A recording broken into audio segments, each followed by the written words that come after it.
The flames had taken everything: her husband, her home, her name. Clara Whitmore stumbled through the Arizona wasteland, her wedding dress now a shroud of ash and accusation. Behind her, the town's voices still echoed, "Murderer! Witch! Let her burn!" The desert stretched endless before her, promising the death she perhaps deserved. But when her knees finally buckled against the unforgiving sand, it wasn't death that found her. It was the steady gaze of an Apache warrior who understood that sometimes the innocent must flee, and sometimes the guilty must be saved. Subscribe to witness how mercy can bloom in the most barren places. In that moment, as Tahu's shadow fell across her broken form, Clara whispered the words that would change everything. "If I burn, let me burn with dignity." The morning sun painted the Arizona territory in shades of copper and gold, but Clara Whitmore saw only the black smoke that still clung to her memory like a second skin. 3 days had passed since the fire consumed the Whitmore ranch, since the flames had licked away her husband's life and her own innocence in one terrible night. The wedding dress she still wore, once pristine ivory silk, now hung in tatters, stained with soot and the salt of endless tears. She had run when the accusations began, when neighbor turned against neighbor and friend became judge. The word murderer had followed her into the desert like a curse, echoing off canyon walls and riding the wind that now whipped her tangled hair across her face. Her feet, bare and bleeding, left crimson prints in the sand as she stumbled forward, driven by nothing more than the animal instinct to survive. The desert stretched before her like an ocean of judgment, vast and merciless under the climbing sun. Each step sent fire through her torn soles, but the physical pain was nothing compared to the agony that lived in her chest, the hollow space where her heart had been before it shattered into 1,000 pieces. She could still hear Thomas's voice calling her name in those final moments, could still smell the smoke that had filled their bedroom like a living thing. The townspeople had found her outside, unconscious from the smoke, and in their grief and rage they had needed someone to blame. A young widow found alive when her husband was not. It was enough to plant the seed of suspicion that grew into a forest of accusation. Clara pressed her hand to her throat, remembering the rope they had brought, the way their faces had twisted with righteous fury as they spoke of justice and retribution. But there had been no justice in their eyes, only the desperate need to make sense of senseless tragedy. Clara had loved Thomas with every fiber of her being, had built their life together with careful hands and hopeful hearts. They had planned to start a family, to fill their ranch with the laughter of children and the warmth of belonging. Now those dreams lay as dead as the man who had shared them, buried beneath the rubble of their burned home and the weight of false witness. She stumbled again, catching herself against a weathered boulder that stood like a sentinel in the endless expanse. The rock was warm beneath her palms, heated by the sun that showed no mercy to the guilty or innocent alike. Clara closed her eyes and let herself remember Thomas's hands, gentle and strong, the way he had held her on their wedding night just 3 months ago, whispering promises of forever that had lasted only until the flames came calling. The sound of her own breathing seemed unnaturally loud in the desert silence, each ragged inhalation a reminder that she was still alive when perhaps she shouldn't be. Guilt and grief warred in her chest, creating a pain so sharp it felt like drowning in air. Had she somehow caused the fire? Had her love not been enough to protect the man who had given her his name and his heart? The questions circled like vultures, picking at the remains of her sanity with cruel beaks and patient wings. Clara opened her eyes and looked back toward the direction she had come, but the horizon showed no sign of pursuit. Perhaps they thought the desert would finish what their rope could not, that the sun and sand would provide the justice they craved. Perhaps they were right. The thought brought neither comfort nor fear, only a strange sense of resignation that settled over her like dust. As the sun climbed higher, Clara's shadow grew shorter, offering less and less refuge from the merciless heat. Her lips were cracked and bleeding, her tongue thick with thirst that no amount of swallowing could ease. The wedding dress that had once made her feel like a princess now felt like a burial shroud, heavy with the weight of all her broken dreams. She thought of her mother, dead these 5 years, and wondered if she would be ashamed of the daughter who had become a fugitive in the desert. Would Thomas forgive her for surviving when he could not? Would God forgive her for the anger that burned in her heart, alongside the grief, the rage that made her want to scream at the sky and demand answers that would never come? Clara pressed forward, each step a small act of defiance against the fate that seemed determined to claim her.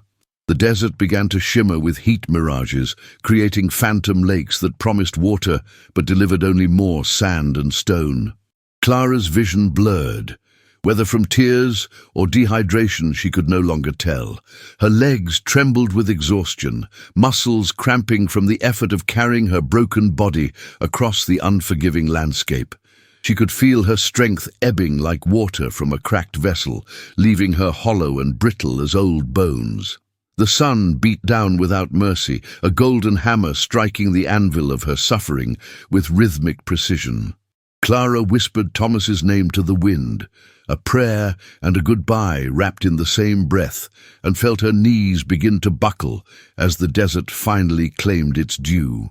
Tahu had been tracking the deer since dawn, following the delicate prints through the maze of red rock and sage that marked the boundary between his people's land and the world beyond.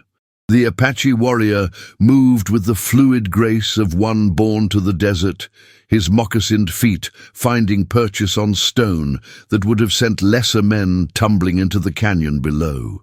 At 30 years, he carried the weight of his people's struggles in the set of his shoulders, and the careful way he scanned the horizon for signs of the blue-coated soldiers who brought nothing but death and broken promises. His dark hair, streaked with premature silver from too many battles and too much loss, caught the morning light as he paused to read the story written in disturbed earth and bent grass. The deer had passed this way, but something else had crossed its path, something that walked on 2 legs and left the scent of smoke and sorrow in its wake. The trail led him away from his intended prey and toward the open desert, where few dared to venture without water and preparation. Tahu's weathered hands tightened on his bow as he followed the strange tracks, noting the uneven gait and the drops of blood that marked each step like a crimson prayer. His people had learned to be wary of strangers, especially those who came from the direction of the white settlements, where hatred grew like poison weeds after rain. Too many of his brothers had shown mercy only to find betrayal waiting in return. Too many acts of kindness had been repaid with bullets and broken treaties. Yet something about these tracks spoke to the part of his soul that remembered what it meant to be lost, to wander in the wilderness of grief with no compass but pain to guide the way. Tahu had walked that path himself after the soldiers came to his village, after they took his wife and daughter to the place where the earth drinks blood and gives nothing back. The sun climbed higher as he followed the trail, and Tahu began to understand that whoever had made these marks was dying by degrees, each step weaker than the last. The blood drops grew larger, the footprints more erratic, and the scent of desperation hung in the air like smoke from a dying fire. He crested a small rise and saw her, a figure in white collapsed against the red sand like a broken bird fallen from the sky. Even from a distance, he could see the rise and fall of her chest, the way her fingers clutched at the earth as if trying to anchor herself to a world that seemed determined to let her drift away. Tahu's first instinct was to retreat, to let the desert claim another victim of the endless war between his people and hers. But as he watched, the woman lifted her head, and he saw something in her face that stopped him cold, a recognition of suffering that transcended the boundaries of blood and tribe. Clara's eyes, when they found his, held no fear despite the stories her people told about Apache warriors and their supposed savagery. Instead, Tahu saw only a bone-deep weariness that matched his own, an acceptance of whatever fate the desert might bring. She did not cry out or beg for mercy, did not offer promises or threats in the language of her people. She simply looked at him with the dignity of one who had already lost everything that mattered, and found a strange peace in having nothing left to lose. The wedding dress she wore told its own story, the soot stains and tears speaking of fire and flight, of dreams turned to ash and love transformed to grief. Tahu had seen enough widows in his time to recognize the particular way sorrow carved itself into a woman's face, the hollow look that came when the heart's anchor was cut loose and left adrift in an ocean of pain. He approached slowly, his movements deliberate and unthreatening, though he knew she was far beyond the point where such gestures mattered. Clara watched him come with eyes that seemed to see through him to some distant horizon where answers might be waiting. When he knelt beside her, Tahu could smell the smoke that clung to her hair and skin, could see the way her lips moved in silent words that might have been prayers or might have been curses. Her breathing was shallow and rapid, the sound of a body pushed beyond its limits and running on nothing but stubborn will. Tahu reached for the water gourd at his side, then hesitated, knowing that this simple act would change everything. To give water to an enemy was to claim responsibility for their life, to bind himself to their fate in ways that his people would not easily forgive. Yet as he looked into Clara's eyes, he saw not an enemy, but a fellow traveler on the road of loss, someone who understood that sometimes survival was not a blessing, but a burden. The water touched her lips like a benediction, and Clara's eyes fluttered closed as she drank with the desperate gratitude of one who had glimpsed the other side of existence and found it wanting. Tahu supported her head with gentle hands, feeling the fragility of her bones beneath skin that burned with fever and exposure. She was dying, he realized, not just from thirst and heat, but from something deeper, a wound of the spirit that no amount of water could heal. When she had drunk her fill, Clara looked up at him again, and this time her lips moved in words he could understand, despite the weakness that made them barely audible. "If I burn," she whispered, her voice like wind through dry leaves, "let me burn with dignity." Tahu felt something shift in his chest, a recognition that passed between them like lightning jumping from cloud to earth, and he knew that whatever came next, he could not leave her to die alone in the desert sand. The Apache village nestled in the canyon like a secret whispered between stone walls, hidden from the world that had forgotten how to listen. Tahu carried Clara through shadows that danced with firelight, past faces that turned to watch with eyes sharp as obsidian blades. The women stopped their weaving, children ceased their games, and the elders looked up from their evening council with expressions that spoke of ancient laws and modern dangers. Clara drifted in and out of consciousness, her fever-bright eyes catching glimpses of a world she had only heard described in fearful whispers around campfires. The smell of sage and wood smoke filled her lungs, so different from the acrid stench of accusation that had driven her into the desert. She felt herself being lowered onto soft buffalo hide, felt gentle hands touching her forehead, and heard voices speaking in a language that sounded like water flowing over stones. When she tried to speak, to explain, to defend herself once more, Tahu's weathered hand covered hers with surprising tenderness. "Rest," he said in English, the word carrying the weight of a promise. "Here, you are not the woman they say you are." The village medicine woman, Ayana, approached with steps measured by decades of healing and loss. Her silver hair caught the firelight as she knelt beside Clara, her ancient hands moving with practiced grace over the white woman's fevered body. She spoke to Tahu in rapid Apache, her voice carrying the authority of one who had seen too many winters and buried too many children. Clara understood none of the words, but she felt the tension in the air, thick as smoke from a green fire. The other warriors gathered at the edge of the firelight, their faces carved from shadow and suspicion, hands resting near weapons that had tasted blood in defense of their people. Tahu stood between them and Clara like a bridge spanning a chasm that had been carved by centuries of betrayal and broken promises. His own people looked at him with questions in their eyes, wondering why he would risk their safety for a woman whose skin marked her as enemy. The weight of their doubt pressed against his shoulders, but he did not move, did not explain, did not apologize for the mercy that had taken root in his heart like a desert flower blooming after rain.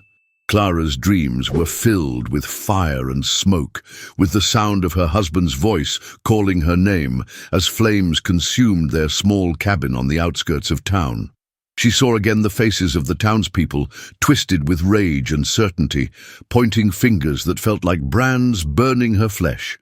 In her fever, she relived the moment when everything she had built crumbled to ash, when love became loss and home became exile. She woke to find Ayana spooning bitter medicine between her lips, the old woman's eyes holding depths of understanding that transcended language.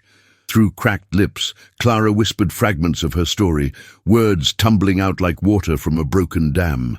She spoke of Thomas, her husband of 3 months, found dead in their burning home while she was visiting her sister in the next county. She spoke of the sheriff's accusations, of witnesses who swore they saw her fleeing the scene, of a trial that condemned her before it began. Ayana listened without judgment, her weathered hands never ceasing their gentle ministrations, and Clara felt something she had not experienced since the flames took everything away, the possibility of being believed. The night stretched long and restless, filled with whispered conversations in Apache and the crackle of dying fires. Tagu sat vigil beside Clara's makeshift bed, his presence a steady anchor in the storm of her delirium. He watched her face in the firelight, seeing past the fever and fear to something that reminded him of his own sister, lost to cavalry bullets 3 winters past. The resemblance was not in features, but in the particular way grief carved itself into a person's bones, leaving them hollow and brittle as bird bones. He remembered how Ayana had held his sister as she died, how the medicine woman had whispered prayers in the old language, how even in death there had been dignity. Now he saw that same dignity struggling to survive in this white woman who had stumbled into their world, carrying nothing but accusations and despair. His warriors questioned his judgment with their eyes, but Tahu had learned to trust the voice that spoke from deeper than thought, the wisdom that came from walking between 2 worlds and finding truth in neither. When Clara's fever finally broke near dawn, when her breathing deepened into natural sleep, he felt something settle in his chest, like a stone, finding its place in still water. The morning brought new challenges with the rising sun, painting the canyon walls in shades of gold and amber that spoke of hope and new beginnings. Clara woke to find herself surrounded by curious children who scattered like startled deer when she opened her eyes, their laughter echoing off the stone walls like music. She sat up slowly, her body weak but her mind finally clear, and took in her surroundings with wonder and growing awareness of her precarious situation. The Apache village was nothing like the savage encampment she had been taught to fear, but rather a community built on ancient rhythms of survival and mutual care. Women worked at looms and cooking fires, men crafted weapons and tools with patient skill, and children played games that had been passed down through generations like precious heirlooms. Tahu appeared at her side with a bowl of broth that tasted of herbs and kindness, and when she tried to thank him, he shook his head with a slight smile that transformed his stern features. "You would do the same," he said simply, though they both knew that in her world, mercy was a luxury few could afford. The weight of his faith in her humanity settled around Clara's shoulders like a blanket, warm and unfamiliar, and desperately needed. The council of elders gathered as the sun reached its zenith, their faces grave with the burden of decision that could mean life or death for their people. Clara sat beside Tahu in the circle, understanding nothing of the words but everything of the tension that crackled between the speakers like lightning before a storm. Some voices rose in anger, others in caution, and through it all Tahu spoke with quiet conviction that seemed to carry the weight of personal honor. Ayana added her voice to his, her words flowing like water over stone, smooth and persistent and impossible to ignore. Clara watched the faces around the circle, seeing her fate being decided by people who owed her nothing and risked everything by sheltering her. When the talking finally ended, when the last voice had spoken and the silence stretched taut as a bowstring, the eldest among them looked directly at Clara with eyes that had seen the birth and death of nations. "You may stay until the next full moon," he said in careful English, each word measured and final. "But know this, white woman, if soldiers come seeking you, we will not die for your sins." Clara nodded, understanding that she had been given not just sanctuary, but time, precious time, to prove herself worthy of the mercy that had already saved her life. The days that followed moved with the rhythm of desert seasons, slow and deliberate, and marked by small revelations that accumulated like grains of sand forming dunes. Clara learned to move through the village like a ghost, learning to be human again, her presence tolerated but not yet accepted by most of the Apache people. She helped where she could, her hands remembering the domestic skills that had once defined her life as Thomas's wife. But here every task carried different meaning, different weight. When she ground corn with the women, their eyes watched her technique with the critical assessment of those who had perfected efficiency through necessity. When she tended the cooking fires, children gathered at safe distances to observe this strange, pale creature who spoke their protector's language with clumsy tongue but gentle intention.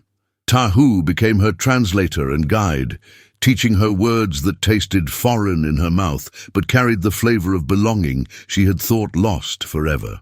"Shie," he said, pointing to himself, "my friend." "Shie," Clara repeated, the syllables feeling like a prayer for acceptance she dared not voice aloud. The nights brought different challenges when the work was done and the village settled into the intimate conversations of family and tribe. Clara sat at the edge of firelight circles, close enough to feel the warmth, but far enough to acknowledge her outsider status.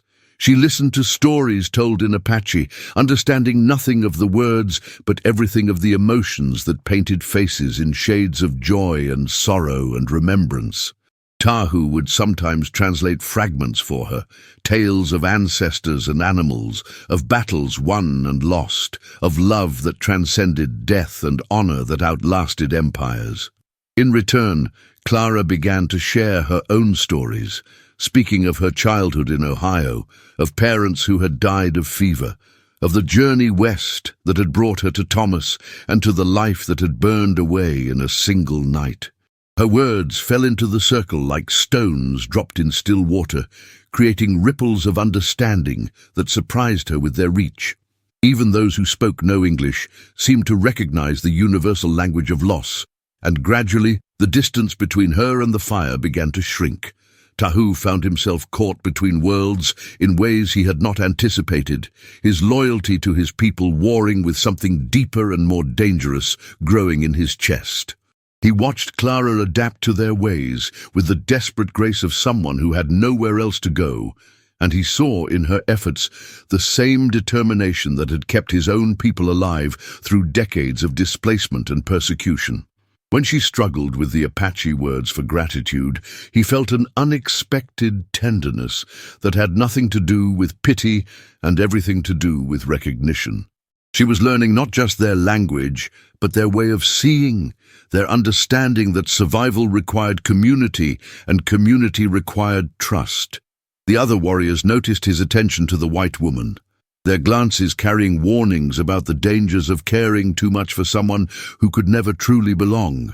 But Tahu had spent his life walking the line between caution and compassion, and he knew that some risks were worth taking even when the cost could not be calculated. When Clara smiled at him across the evening fire, her face transformed by gratitude and something that might have been hope. He felt the last of his defenses crumble like adobe walls in a flash flood.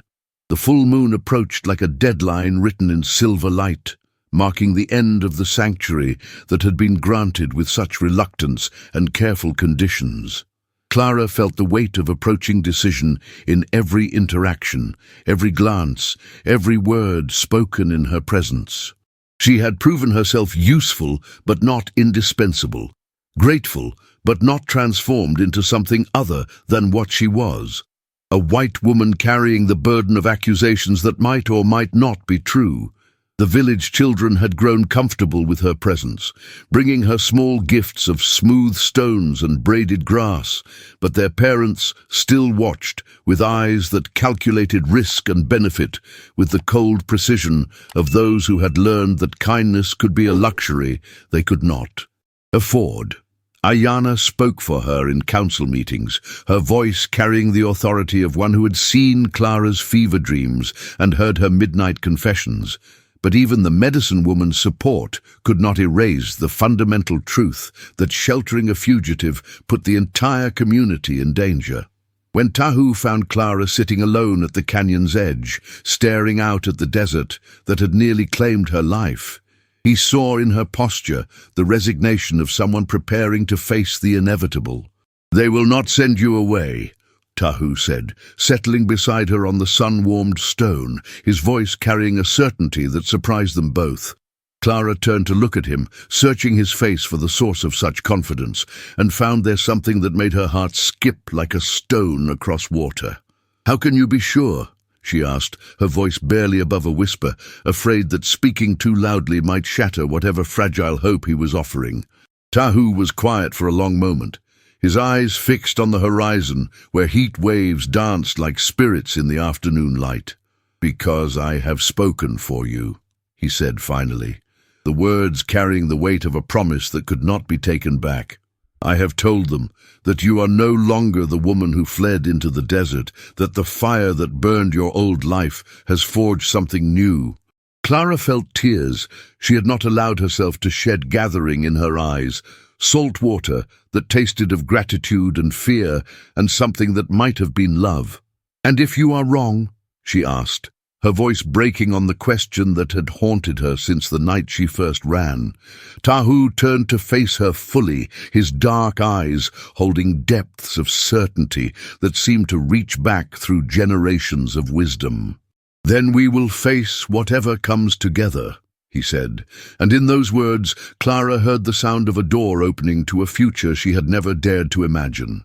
The evening council that would decide her fate gathered as the sun painted the canyon walls in shades of fire and gold, colors that reminded Clara too vividly of the flames that had consumed her previous life.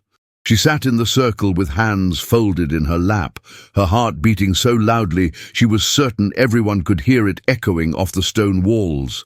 The elders spoke in turn, their voices carrying the weight of collective wisdom and individual conscience, each word measured against the survival of their people. Tahu spoke last, his voice steady and strong as he laid out his argument for allowing Clara to remain not as a temporary guest, but as a permanent member of their community. He spoke of her willingness to learn, her respect for their ways, her hands that had proven useful in the daily work of survival. But more than that, he spoke of the Apache tradition of adoption, of taking in those who had been cast out by their own people, of the strength that came from choosing family rather than simply accepting the one given by blood. When he finished speaking, the silence that followed felt heavy with possibility and danger, pregnant with a decision that would change everything for everyone involved. Clara closed her eyes and whispered a prayer to whatever gods might be listening, asking not for mercy, but for the chance to prove herself worthy of the faith that Tahu had placed in her wounded heart. The decision came with the dawn, delivered by the eldest council member, whose weathered face had seen the rise and fall of more hopes than Clara could imagine. "You may stay," he said, his English careful and deliberate, each word carrying the weight of collective will. But you will no longer be Clara Whitmore, the white woman who fled from fire. You will be Ishkay-Nay, Fire Woman, and you will live as one of us, or not at all. Clara felt the ground shift beneath her feet, not from earthquake, but from the magnitude of transformation being offered. To accept meant abandoning not just her name, but her entire identity, stepping across a threshold that could never be uncrossed. To refuse meant returning to the desert and the certain death that waited there, or worse, the rope that waited in the towns where her face was known and her guilt assumed. She looked at Tahu, seeing in his eyes the reflection of her own choice, understanding that he too was being asked to cross a line that would separate him forever from the safety of neutrality. "I accept," she whispered, her voice growing stronger with each syllable. "I accept the name and the life you offer." The words felt like shedding skin, like emerging from a cocoon into something winged and dangerous and free. The ceremony that followed was unlike anything Clara had ever witnessed, a ritual that seemed to reach back through centuries of tradition to touch something eternal and unchanging. Ayana painted symbols on Clara's face with clay and ochre, each mark carrying meaning that transcended language and spoke directly to the soul. The women of the village surrounded her, their voices rising in harmonies that seemed to call down blessings from the canyon walls themselves. Clara felt herself being transformed, not just in name but in essence, the frightened widow who had stumbled into the desert burning away like chaff in a cleansing fire. When Tahu stepped forward to place a necklace of turquoise and silver around her neck, his fingers brushed her skin with a tenderness that sent electricity racing through her veins. "Ishkay-Nay," he said, her new name sounding like music in his voice. "Fire Woman, who has been tested by flame and found worthy." Clara touched the stones at her throat, feeling their weight like an anchor that would hold her steady in whatever storms lay ahead. She was no longer the woman who had been accused and condemned, no longer the bride who had become a widow in the space of a single night. She was something new, something forged in the crucible of loss and tempered by unexpected mercy.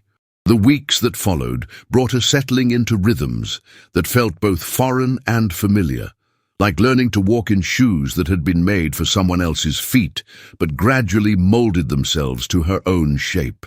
Clara, now Ishkay-Nay, found her place in the intricate web of village life, her hands learning skills that connected her to generations of women who had survived by adapting, by finding strength in flexibility rather than rigidity.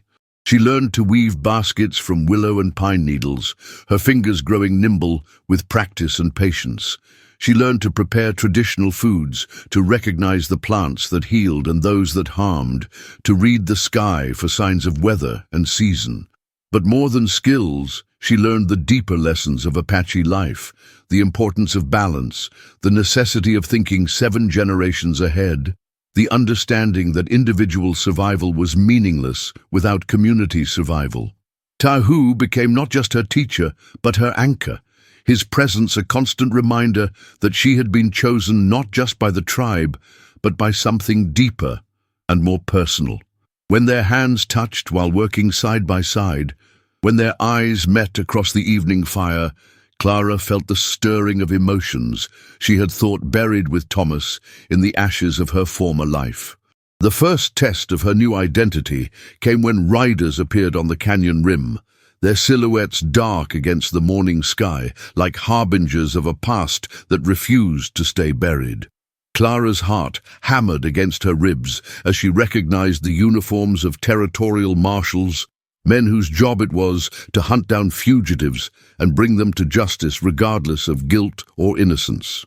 The village responded with the fluid efficiency of those who had learned to disappear at a moment's notice. Children and elders melting into hidden caves while warriors took positions among the rocks with weapons ready. Tahu appeared at Clara's side, his face grim with the knowledge that this moment had always been inevitable. "They are looking for Clara Whitmore," he said quietly, his voice steady despite the danger that rode toward them like a storm front. But Clara Whitmore is dead, burned away in the desert fire. Only Ishkay-Nay remains. Clara nodded, understanding that her transformation would now be tested not by ceremony, but by the harsh reality of men who saw only what they expected to see. When the marshals rode into the village with demands and threats, when they described the woman they sought with words that painted her as monster rather than victim, Clara stood among the Apache women with her face painted and her hair braided. Invisible in plain sight, the marshals saw only what their prejudices allowed them to see: savage Indians who could not possibly harbor a civilized white woman. They left empty-handed and frustrated, never knowing how close they had come to their quarry. As the dust of the departing riders settled back into the earth, Clara felt the last chains of her former life fall away like shackles that had finally rusted through. She was truly free now, not just from the accusations that had driven her into exile, but from the entire world that had created those accusations. Standing in the canyon that had become her sanctuary, surrounded by people who had chosen to see her as family rather than enemy, she understood that sometimes salvation came not from proving innocence, but from finding a place where innocence and guilt became irrelevant beside the simple fact of belonging. Tahu stood beside her, his shoulder touching hers in a gesture that spoke of solidarity and something deeper, something that had been growing between them like a desert flower that bloomed only after the rarest rain. "You are safe now," he said. But Clara heard in his voice the question he was afraid to ask, the hope he was afraid to voice. She turned to face him fully, seeing in his eyes the reflection of her own transformation, the recognition that they had both been changed by the choice to trust in mercy rather than justice. "I am home," she said, the words carrying the weight of decision and desire, and the kind of love that grew not from passion, but from the deeper soil of mutual respect and shared survival. When he kissed her, it tasted of sage and smoke, and the promise of a future written in a language that belonged to neither of their pasts, but to the new world they would create together.